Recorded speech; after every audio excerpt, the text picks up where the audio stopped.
مرحبا حبايبي الحلوين، راح نشوفكم الأجواء الرمضانية طبعا ببرلين، خليكم ويانا.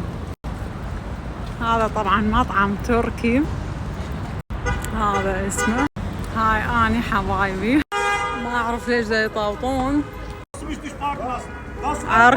عركة صارت حبايبي. هسه هنا احنا راح نجرب حجي كباب هاوس، اوكي، مطعم عراقي حبايبي. هاي الأجواء طبعا احنا لازم نحجز، بس يعني وافق الحجي حسن. انت اسمك حجي حسن صح؟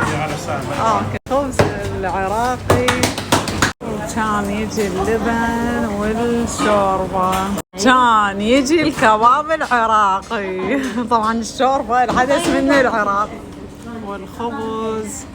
وهنا تالي يعني اتفاجئ باحد متابعيني على التيك توك، اهلا وسهلا.